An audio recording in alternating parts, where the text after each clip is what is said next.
로마서 2장은 주로 이제 유대인의 율법, 그리고 유대인들의 어떤 그 잘못에 대해서 2장 1절에서 3장 8절까지 자세하게 바울은 설명을 하고 있습니다.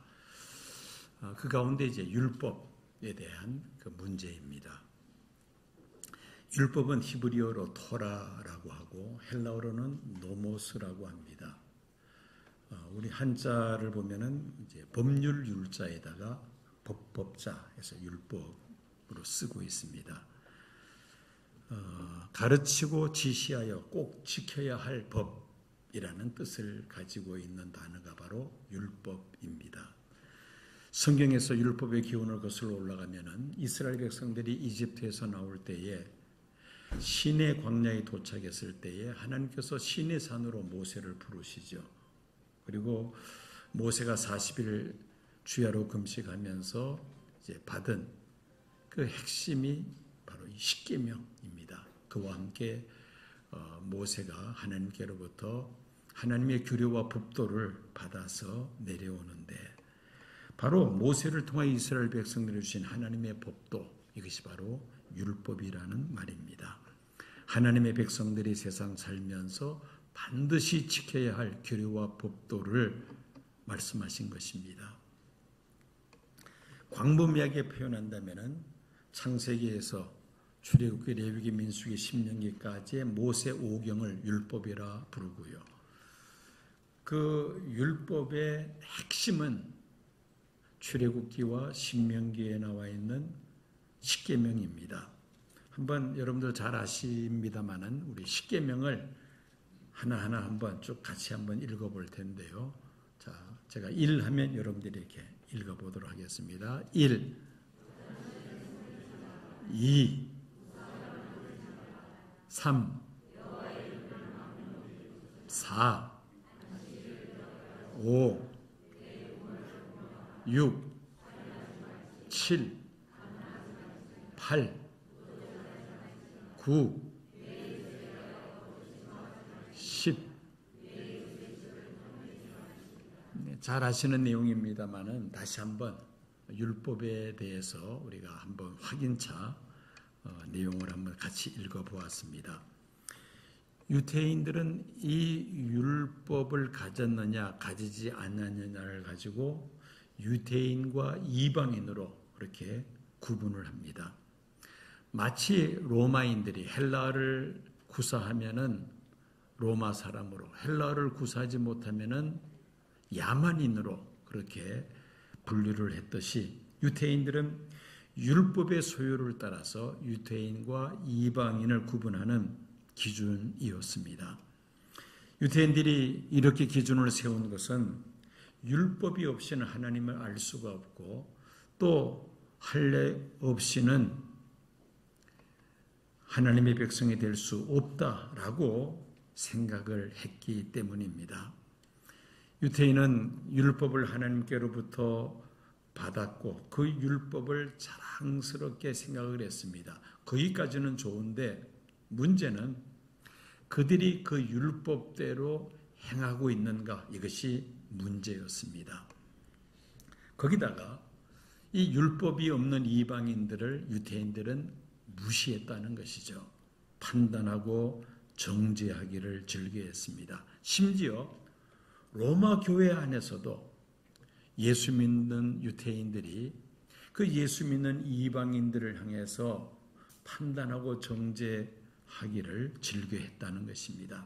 그 문제를 바울이 집중적으로 지적하고 있는 것이 바로 로마서 2장입니다. 그런데 정작 자신들은 율법을 가지고 있다고 자랑하면서도 그 율법을 지키지 않았다는 것입니다. 자, 이 문제를 놓고 이제 사도 바울이 교훈한 말씀이 오늘 본문 로마서 2장 12절에서 16절까지의 말씀입니다. 하나님께서 모세를 통하여 이스라엘 백성들에게 율법을 주셨는데 율법을 주신 목적이 무엇인가를 우리가 생각을 해봐야 하겠습니다. 율법의 목적은 심판하시는 하나님의 절대적 기준을 알리시기 위함이었습니다. 한번 성경 말씀을 우리 다 같이 로마서 2장 12절 말씀을 읽겠습니다. 무릇 율법 없이 범죄한 자는 또한 율법 없이 망하고 무릇 율법이 있고 범죄한 자는 율법으로 말미암아 심판을 받으리라. 둘 다 심판을 받아요. 율법을 행치 않는 이방인이나 유태인이나 다 심판을 받는다는 그러한 말입니다. 즉 율법이 하나님의 심판의 절대적 기준이 된다는 말씀이죠. 사람은 죄에 대한 문자적인 법 규정이 없으면 자신의 죄를 인정하지 않으려는 그런 경향이 있으며 어떻게 해서라도 자신이 지은 죄에 대해서 변명을 한다든지 또는 합리화시키려고 합니다. 이것이 인간의 속성이라고 말할 수가 있습니다. 그래서 절대적 기준이 필요하다는 말입니다. 오래전에 제가 이전 교회에 있을 때 일입니다. 한 30년 가까이 된 일인 것 같아요. 예배당을 크게 이제 새롭게 짓는데 지상 2층 공사를 할 때였어요. 성전 공사할 때마다 저는 매일 새벽 기도를 드리고 또 공사 현장에 가서 이제 도면을 보고 오늘 어느 정도 어떤 공사가 어떻게 진행되는지를 또 설명을 다 듣고 그리고 이제 위에서 기도하는 게 제 하루하루 일과였습니다. 그날은 2층 이 거푸집을 다 짜놓고 이제 레미콘을 붓는 날이었어요. 그 전날에 이제 거푸집을 다 짜놓은 겁니다. 그 구조가 가운데 복도가 있고 양옆으로는 이제 어린이집 교실이 들어올 자리인데 거푸집을 다 짰어요. 들어가서 이렇게 돌아다니면서 봤는데 복도가 그 건물의 한가운데 이렇게 도면을 보니까 있어야 하는데 한쪽으로 이렇게 치우쳐 복도가 만들어져 있는 겁니다. 도면을 보니까 분명히 복도는 가운데 있어야만 하는데 한쪽으로 이렇게 치우쳐 있어요. 그래서 그 목수반장을 제 방으로 불러다가 이게 어떻게 된 일이냐 했더니만은 깜짝 놀라서 이제 올라가서 확인하더라고요. 한참 있다가 제 방으로 씩씩하면서 들어왔어요. 그러면서 대뜸 저한테 하는 말이 자가 나를 속였다고. 무슨 말인지 모르시죠? 자가 나를 속였다고. 대다수가 무슨 말인지 이해를 못하는데 저도 그 말을 듣고 깜짝 놀랐어요. 도대체 이게 무슨 말인가? 자가 목수를 속인다니 이게 무슨 말인가? 자는 변함이 없어요. 그죠? 줄자를 가지고 재는데 자는 변함이 없는데 그 자를 탓하는 겁니다. 자기가 잘못 재가지고 그렇게 복도를 한쪽으로 치우쳐서 그 부집을 다 짜놓고는 자가 잘못됐다는 겁니다. 자가 자기를 속였다는 겁니다. 그 말을 저 한참 생각을 했어요. 이게 무슨 말인가? 가만 들어보니까 내용이 이제 그런 내용입니다. 이거를 내가 화를 내야 되나 웃어야 되나 한참 제 머릿속에 복잡했어요. 어떻게 해야 될지. 그런 사이에 이 사람은 그냥 올라가 버리더라고요. 한참 동안 생각을 했습니다. 도대체 왜 이런 말을 하는가? 자기 합리화 아닙니까? 자기가 엄연히 잘못해놓고 그 잘못을 누구 탓으로 돌리는 겁니까? 자 탓으로 돌리는 겁니다. 있을 수 없는 이야기죠. 있을 수 없는 이야기인데 그 세계에서는 그게 허용이 되는가 봐요. 그렇게 오히려 저한테 썽을 내면서 자가 나를 속였다고 씩씩대면서 또 올라가더라고. 그리고는 그 며칠 걸려서 만든 거푸집을 다 해체하고 다시 이제 거푸집을 짜서 공사를 한 적이 있었습니다. 자기가 잘못해놓고 그 자기의 잘못을 이제 합리화시키는 겁니다. 여러분, 하나님이 율법을 주신 목적은 그 기준을 분명히 우리에게 제시를 하셔서 잣대를 분명히 하셔서 그 잣대에 맞춰서 우리가 살아야 된다는 것이죠. 안 그러면은 다 나름대로 자기 합리화를 합니다. 이런 핑계 저런 핑계를 대면서 그렇게 살아갈 수밖에 없다는 겁니다. 자기 임의로 기준을 삼거나 행동하는 것을 막으시려고 하나님의 절대적인 가치 기준으로 율법을 주셨다는 말씀입니다. 율법을 통해서 우리는 무엇이 죄고 무엇이 불법인지를 분별할 수 있게 하셨고, 무엇을 해야 하고 무엇을 해서는 안 된다는 것을 알게 하시기 위하여 하나님은 우리에게 율법을 주셨다는 말씀이죠. 지금 우리가 쓰는 자는 미터법에 의한 자입니다. 미터법. 그런데 미국이나 영국 가면은 미터를 쓰지 않습니다. 뭐를 쓰죠? 인치를 따집니다. 인치. 몸무게도 우리는 킬로그램으로 하는데 미국이나 영국은 뭘로 해요? 온수로 따집니다. 온수. 킬로그램으로 안 해요. 온도계를 잴 때도 우리는 섭씨 몇 도인데 거기는 화씨를 따집니다. 그러니까 한창 동안 헷갈려요. 자동차를 운전하는데 60마일이라고 되어 있는데 이게 도대체 킬로미터로는 시속 몇 킬로로 달리라는 건지 계산을 해봐야 돼요. 60 곱하기 1.6 하면은 얼마입니까? 빨리 계산해봐요. 얼마 나와요? 예? 저만치도 머리가 안 돌아가요. 저도 머리가 잘 안 돌아가는데 6 곱하기 1.6 해야 돼요. 78kg. 그죠? 78kg. 그러니까 얼마나 복잡해요. 그런데 과거에는 이보다 더 많이 복잡했습니다. 각 나라마다 각 지역마다 이게 다 달랐어요. 그러다가 1799년에 프랑스에서 길이와 넓이와 단위는 미터, 부피는 리터, 질량의 단위는 킬로그램으로 그렇게 통일을 하자는 법안이 제정된 다음에 여러분 화면에 보시다시피 1875년에 국제적으로 미터 협약을 맺게 됩니다. 우리나라는 1963년 5월에 계량법을 제정해서 국제적인 미터법을 사용하고 있습니다. 그런데 아직도 미국과 영국은 이 미터법을 쓰지 않습니다.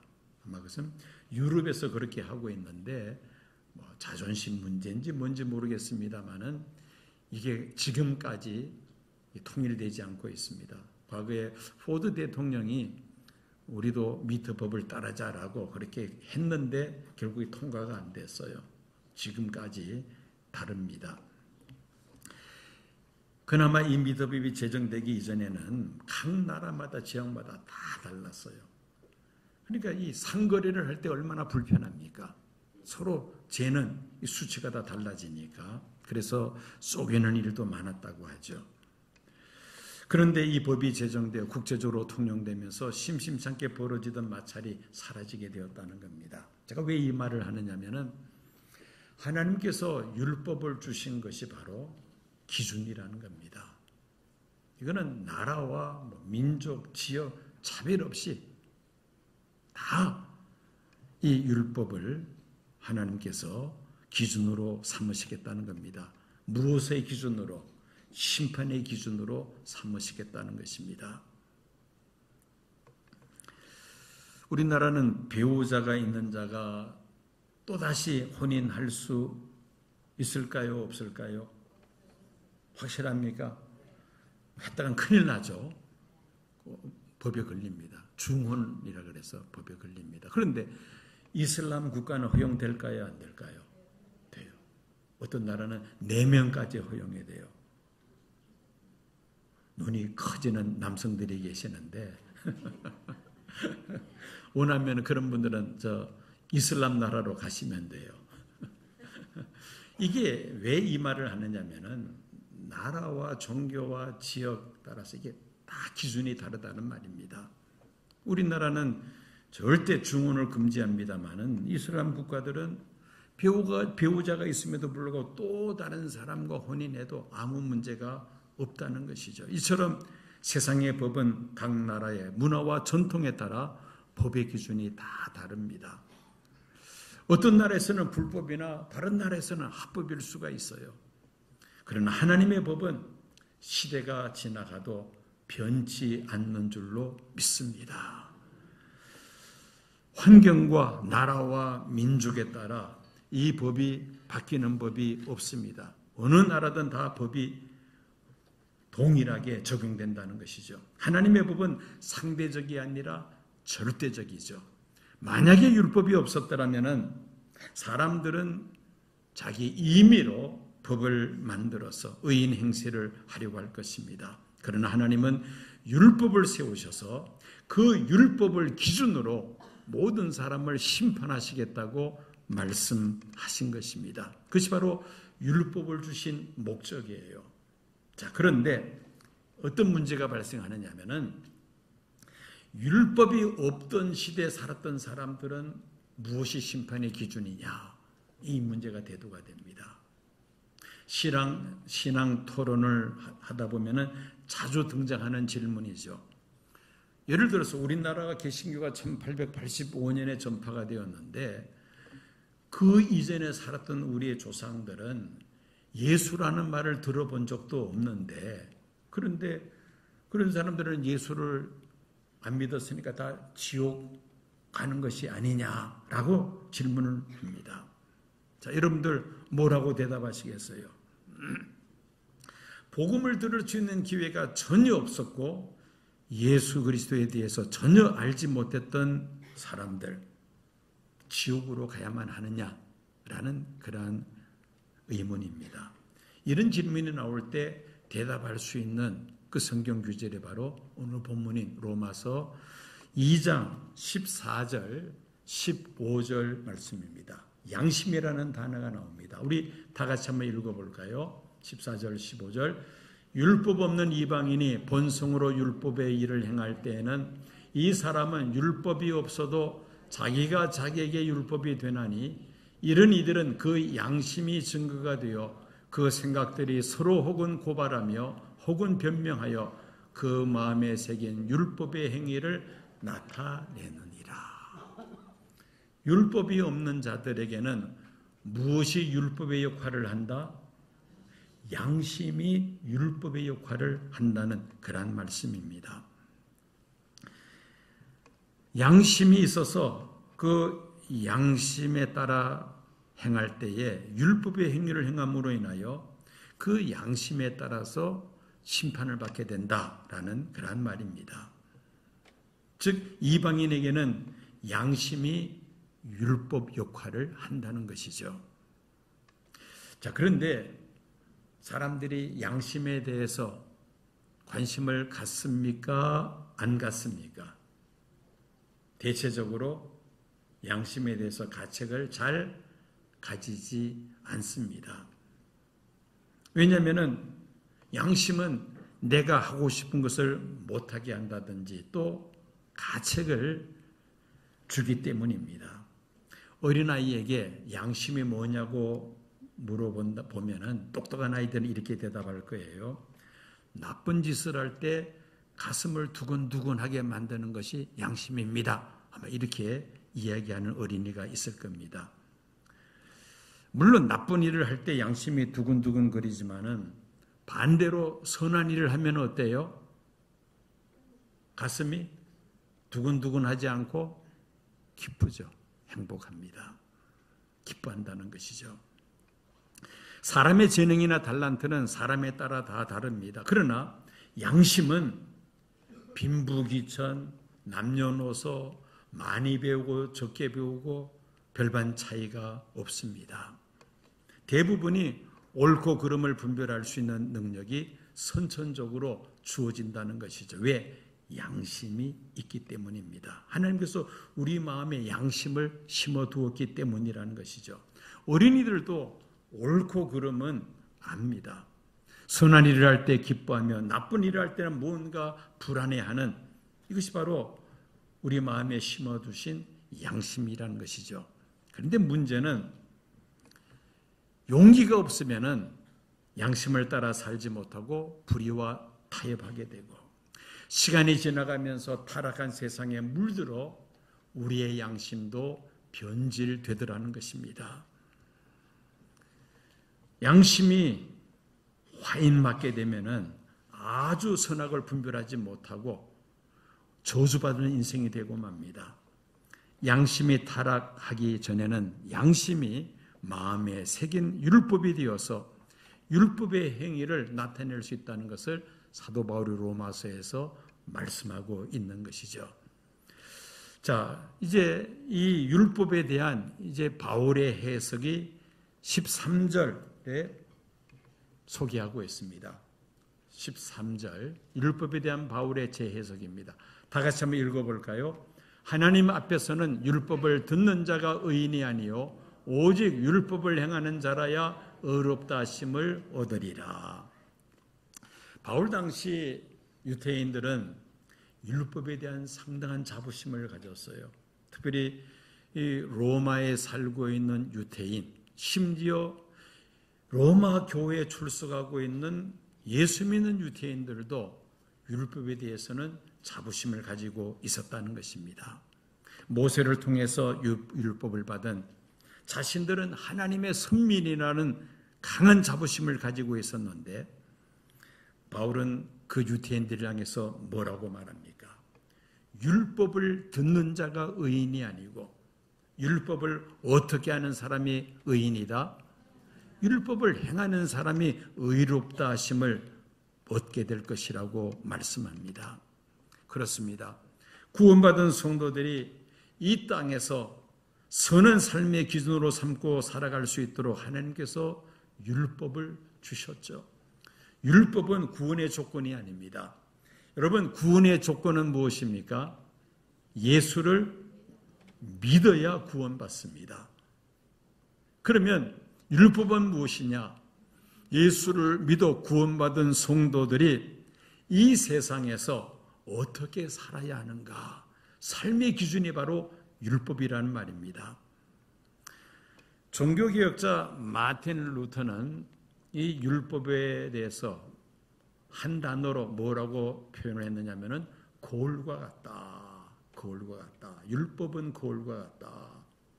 여러분, 거울이 없다면은 내 모습을 내 눈으로 볼 수가 없어요. 그렇지 않습니까? 다른 사람의 모습은 우리가 쉽게 보는데 나 자신의 모습은 볼 수 없다는 겁니다. 그런데 율법은 나 자신의 모습을 볼 수 있게 한다는 겁니다. 내가 지금 현재 마음으로 어떤 상태에 있는지 한눈에 그 율법을 통해서 나 자신을 비추어 볼 수가 있다는 말씀입니다. 자기 자신을 비춰주는 거울이 있으면 자신의 거짓된 모습이나 죄악된 모습 보고 고칠 수 있다는 그런 의미에서 그리스도인의 선한 삶의 기준이 바로 율법이라고 마틴 루터는 강조를 합니다. 사도 바울은 이 율법에 대해서 뭐라고 설명하느냐면은 갈라디아서 3장 24절에서 우리를 그리스도께로 인도하는 초등교사가 되어 우리로 하여금 믿음으로 말미암아 의롭다함을 얻게 하려 함이라고 말씀합니다.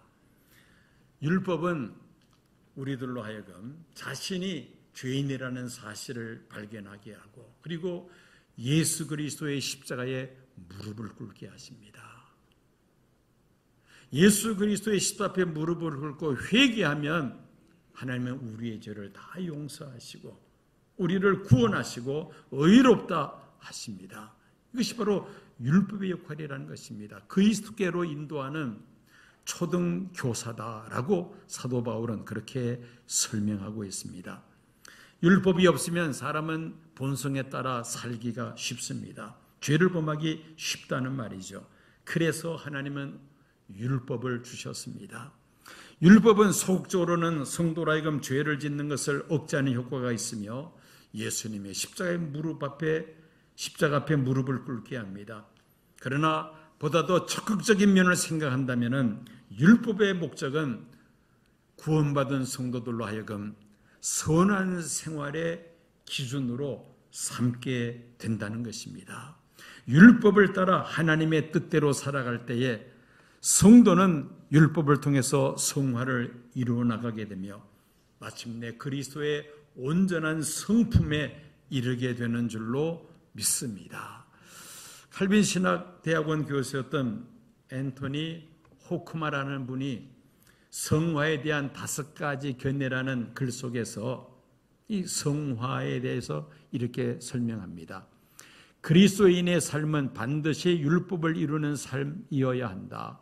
그리스도인은 구원을 얻기 위한 수단으로 하나님의 법을 지키려고 해서는 안 되지만 그러나 최선을 다해 율법을 지키도록 명령을 받았다. 율법은 하나님이 우리를 거룩하게 하시는 가장 중요한 수단 가운데 하나이다. 참 마음에 새겨야 될 귀한 교훈이라고 생각이 됩니다. 반복해서 말씀드립니다마는 우리가 구원받은 것은 율법으로 구원받는 것이 아닙니다. 예수를 믿음으로 구원받는 것입니다. 만약에 율법을 행함으로 구원받는다면 율법주의자입니다.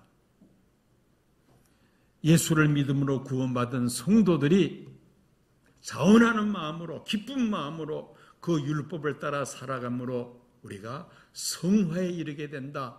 이게 바로 율법을 주신 하나님의 목적이라는 말씀인 것입니다. 예수님께서 제자들에게 가르친 산상보훈에 하면은 예수님은 율법에 대해서 이렇게 말씀을 하셨습니다. 마태복음 5장 17절 18절 다 같이 읽어볼까요?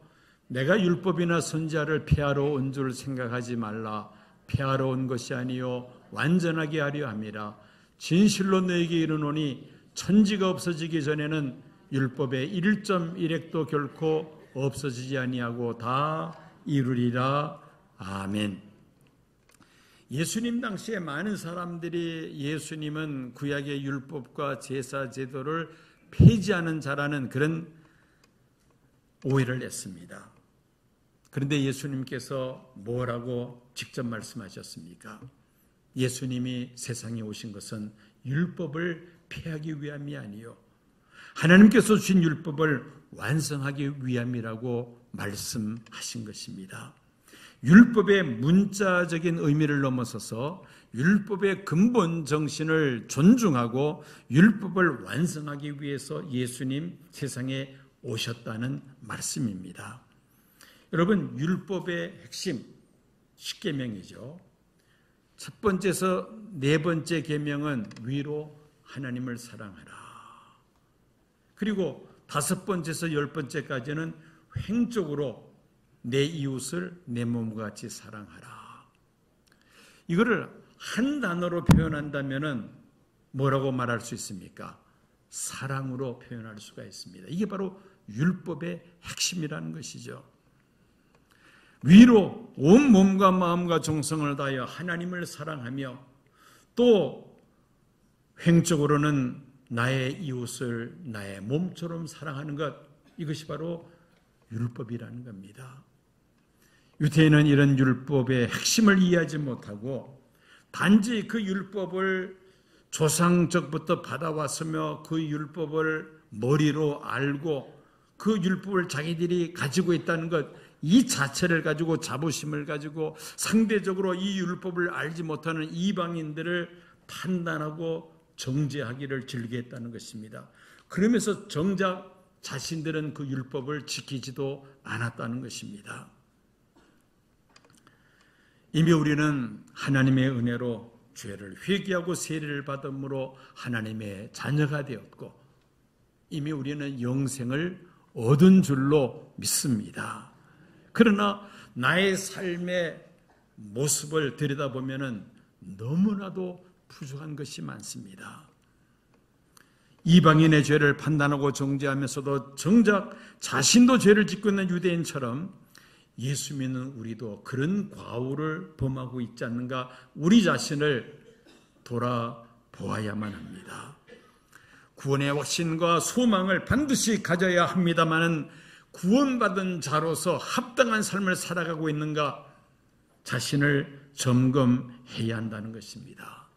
내가 세례를 받았고 교회로부터 어떤 중책도 받았고 또 교회 안에서 어떤 활동을 하고 있는가, 물론 이것도 필요하겠습니다마는 그 이전에 내가 하나님의 자녀로 하나님의 말씀에 합당한 삶을 살아가고 있는가, 이것을 우리가 점검하는 것이 더더욱 중요하다는 것입니다.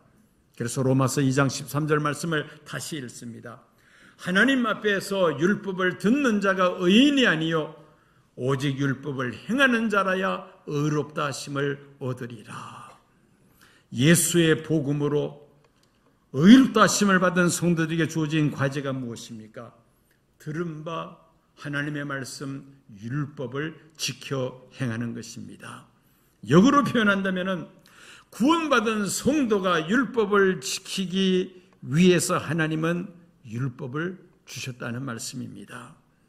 적지 않은 성도들이 내가 예수 믿고 세례받고 교회로부터 내가 이런 중책까지도 받았는데 이제는 내가 내 하고 싶은 대로 자유롭게 살면 되지 않겠는가라고 착각하는 사람들이 있습니다. 잘못된 생각이죠. 이제 시작에 불과합니다. 경기장에 이 스타트 라인에 서 있는 상태입니다. 목적지인 하나님 나라를 향하여 이제 우리가 발걸음을 힘차게 옮겨야 하는 그러한 때입니다. 하나님의 말씀을 귀담아 잘 듣고 그 말씀대로 우리가 지켜 행하기를 힘쓸 때에 우리는 예수님의 제자로서의 삶을 살아가게 될 것이며 우리의 삶이 성화되어서 하나님의 온전한 성품에 이르게 될 줄로 믿습니다.